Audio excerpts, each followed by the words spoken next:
12 મહિના સચવાય એવું દાબડા કેરીનું અથાણું બનાવવા માટે નાની કેરી, જેને બેબી મેંગો અથવા દાબડા કેરી કહે છે, કેરીને 2 કલાક પાણીમાં ડુબાડી કોરી કરી ડીટિયા કાઢી વચ્ચે ગોટલી કાઢી ચીરો કરી મીઠું ને હળદર ઉમેરી 1 કલાક રાખવાની છે, જેથી બધો પાચ નીકળી જશે.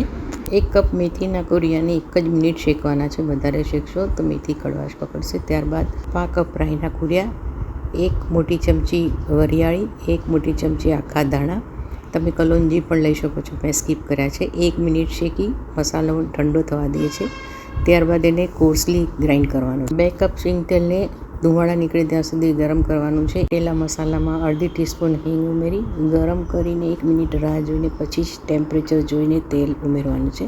તમે સરસિયું પણ ઉમેરી શકો છો. ફીણ થાય એટલે ઢાંકણું બંધ કરી અને ઠંડુ થવા દઈએ છીએ. ઠંડુ થાય પછી મરચું, થોડી હળદર, શેકીને ઠંડુ કરેલું મીઠું ઉમેરીને મિક્સ કરી લઈએ છીએ. મીઠા અને હળદરમાં નાખેલી દાબડા કેરીનું પાણી કાઢી અને બરોબર કોરી કરી લેવાની છે.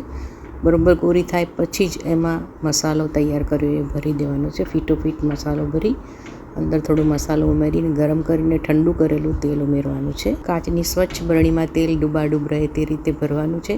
ફ્રીજમાં રાખશો તો એકદમ લાલ ચટક રહેશે. રેસીપી ગમી હોય તો like, share, subscribe, follow my આલિકોટ 22. Thank you. એન્જોય.